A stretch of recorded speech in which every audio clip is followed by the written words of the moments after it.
Hello friends, मेरे स्पामिस्ट्री and astrology video channel पे आपका स्वागत है। तो आज हम एनालिसिस करेंगे सैंड का और चेक करेंगे इसमें क्या क्या नई चीज़ें हमें सीखने के लिए मिलती हैं।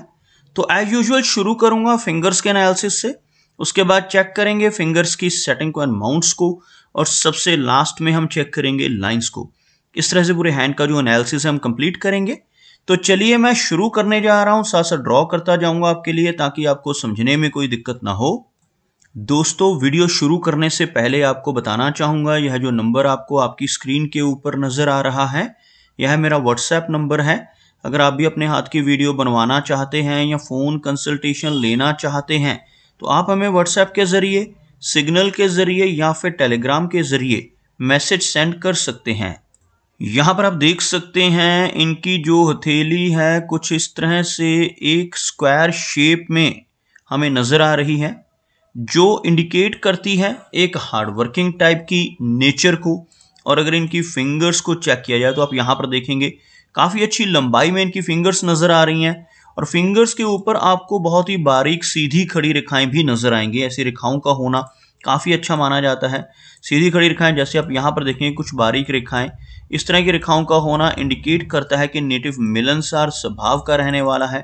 एक अच्छी पर्सनैलिटी ऐसे व्यक्ति की देखी जा सकती है।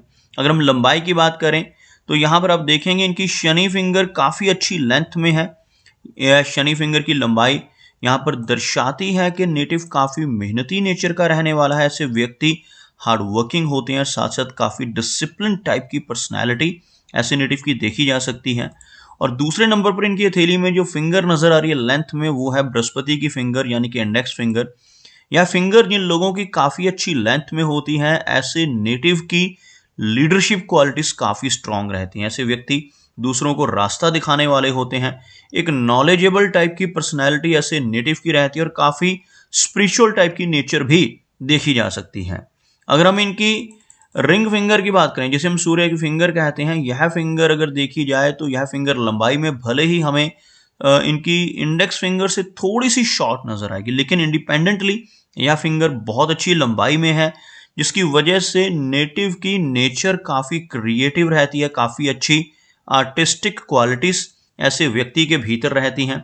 ऐसे व्यक्ति जिनकी सूर्य फिंगर अच्छी लेंथ में हो, बहुत अच्छा सोशल सर्कल बना पाने में कामयाब रहते हैं, और साथ ही साथ थोड़ी सी रिस्क टेकर टाइप की पर्सनैलिटी ऐसे व्यक्ति की देखी जा सकती है जिनकी सूर्य फिंगर अच्छी लेंथ में हो। मरकरी फिंगर को देखा जाए तो मरकरी फिंगर यहाँ पर लेंथ में तो काफ़ी अच्छी है, लेकिन थोड़ी सी लो सेट नज़र आ रही है। आपको ड्रॉ करके दिखाना चाहूँगा यहाँ पर।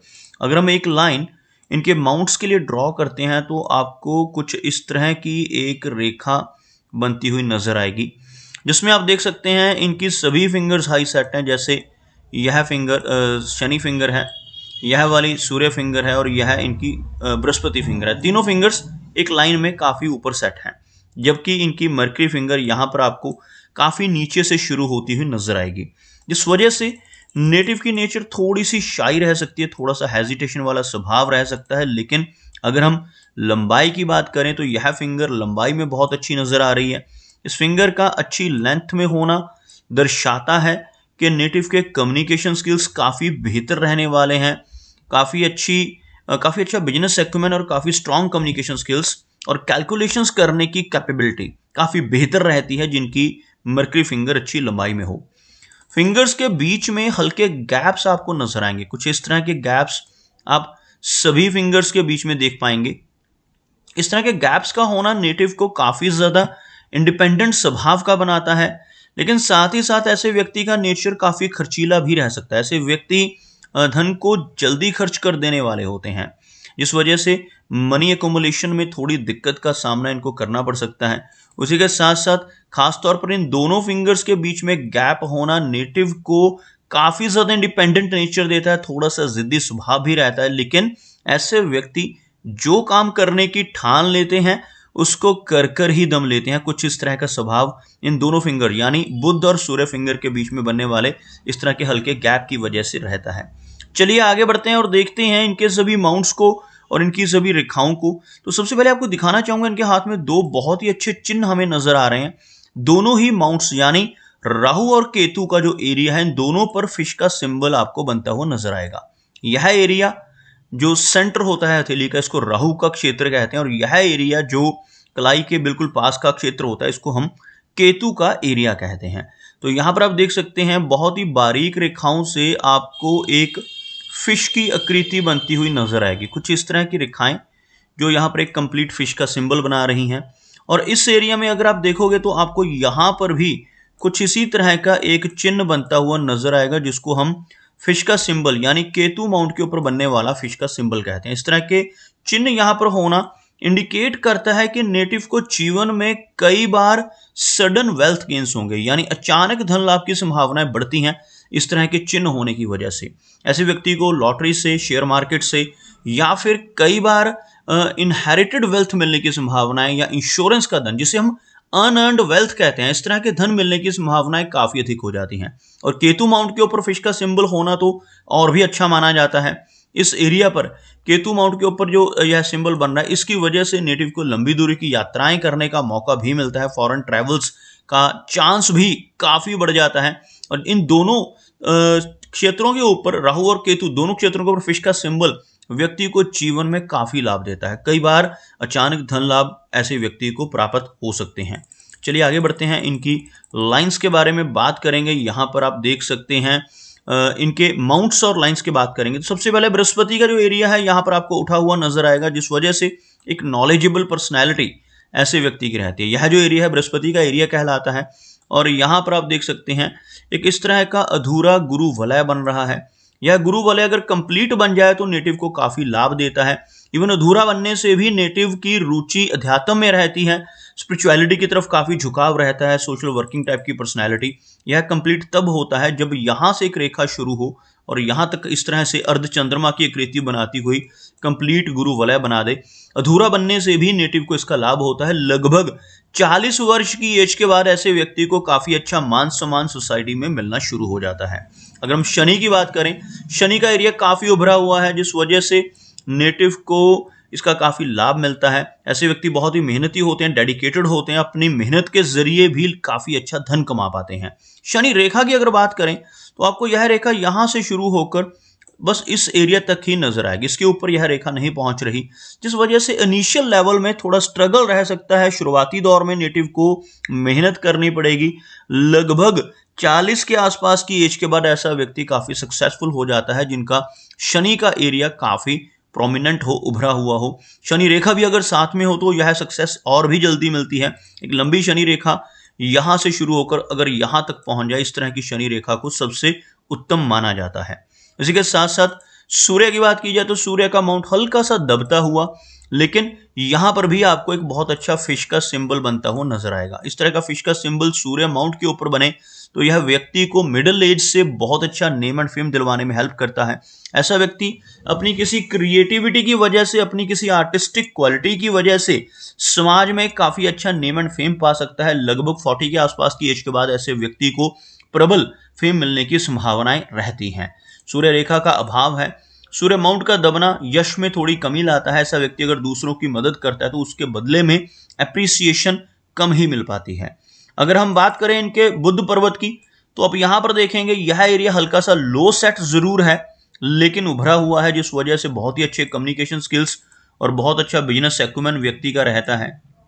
मरकरी लाइन की बात की जाए तो मरकरी की जो रेखा है वो थोड़ी सी वीक हो रही है, जिस वजह से कई बार बिजनेस में अप्स एंड डाउन्स रहने की संभावना है, हेल्थ में अप्स एंड डाउन्स रहने की संभावना इस रेखा के वीक होने की वजह से रहती है। आप देखेंगे कुछ इस तरह की ओवरलैपिंग्स इस रेखा में मरकरी लाइन में आपको नजर आएंगी। इस तरह की ओवरलैपिंग्स का होना नेटिव को डाइजेस्टिव सिस्टम से संबंधित दिक्कतें दे सकता है। लेकिन यहां पर आप देखेंगे एक मनी ट्रायंगल की फॉर्मेशन होती है, भले ही मरकरी लाइन ओवरलैप्ड है लेकिन मनी ट्रायंगल बन रहा है। आप देखेंगे इन रेखाओं से, जैसे यह रेखा, यह फेट लाइन है, यह माइंड की लाइन की ब्रांच है, और यह रेखा ओवरलैप हो रही है लेकिन काफी हद तक मनी ट्रायंगल की फॉर्मेशन करी। लेकिन मनी ट्रायंगल खुला होने की वजह से थोड़े खर्चों में दिक्कत रह सकती है। इसके बावजूद भी ऐसे व्यक्ति काफी अच्छा धन संचय कर पाने में कामयाब हो जाते हैं। अगर हम देखें इनकी मेजर लाइंस को तो आप यहां पर देखेंगे इस एरिया में आपको एक शुक्र वलय बनता नजर आएगा, जिसकी वजह से नेटिव थोड़ा इमोशनल और मूडी नेचर का रह सकता है। यह जो एक इस तरह की अर्ध चंद्रमा की एक रीति आपको शनि और सूर्य पर्वत के नीचे नजर आ रही है। इसको हम शुक्र वलय कहते हैं, जिस वजह से नेटिव थोड़ा इमोशनल हो सकता है, लेकिन इनकी जो हार्ट लाइन है बिल्कुल स्ट्रेट है। सीधी हार्ट लाइन को हम सिमियन लाइन कहते हैं। आप देखेंगे यह रेखा बिल्कुल सीधी है और कुछ इस तरह से, इस तरह की स्ट्रेट हार्ट लाइन का होना नेटिव को वर्कहोलिक बनाता है।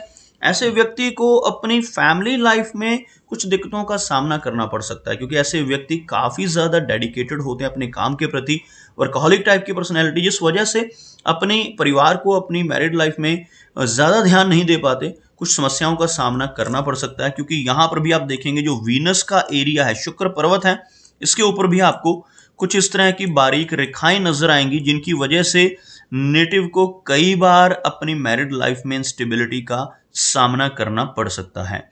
और यहाँ पर इनकी हार्ट लाइन पर भी आपको नीचे की तरफ कुछ इस तरह की छोटी छोटी ब्रांचेस नजर आएंगी, जिनकी वजह से जीवन में इमोशनल सेटबैक्स का सामना करना पड़ता है।